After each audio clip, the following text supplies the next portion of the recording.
RDC, l'ASBL Le Congo n'est pas à vendre demande au gouvernement d'annuler le protocole de cession des actifs de la STL.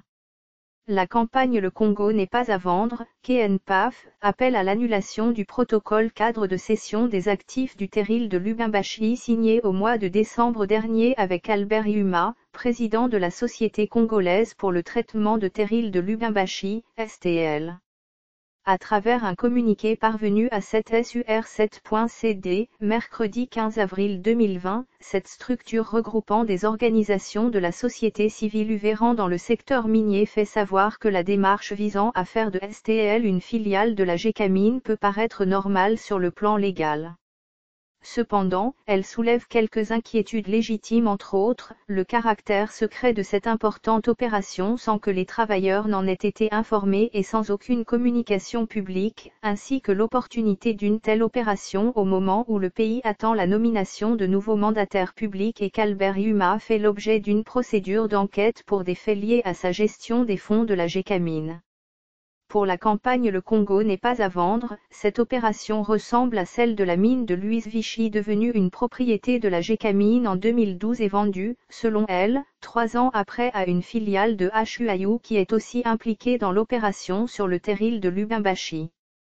Plus que jamais en ce moment où le gouvernement de la République et le système judiciaire sont engagés contre le détournement des biens publics, il est essentiel que cet effort soit le même pour nos entreprises publiques.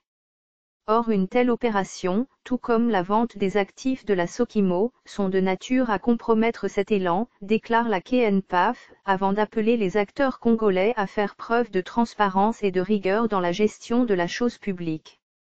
La corruption tue et si on ne fait pas attention, elle va tuer la Gécamine, prévient cette structure de la société civile.